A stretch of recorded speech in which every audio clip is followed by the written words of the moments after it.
మన నడుం సైజు పెరుగుతూ పోతే మన ఆయుష్ తగ్గుతూ పోతుంది. ఇది సామెత కాదు, నిజం. మన శరీర బరువు 1 కేజీ ఎక్కువగా ఉంటే ఆ బరువు మన 2 మోకాళ్ళ మీద 4 కేజీలంత భారం పడుతుంది. మన రక్తం కనీసం 7 కిలోమీటర్లంత ఎక్స్ట్రా దూరం ప్రయాణించాల్సి ఉంటుంది. అంత ఎక్కువ లోడ్ మన గుండె మీద పడుతుంది.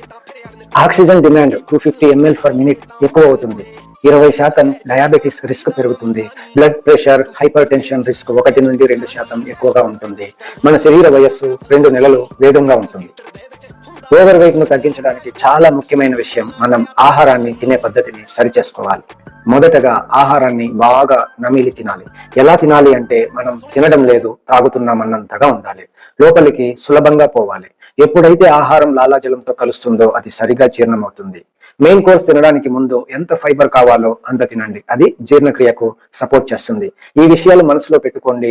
ఓవర్ వెయిట్ నుండి తప్పించుకోండి. దీర్ఘాయుషును పొందండి.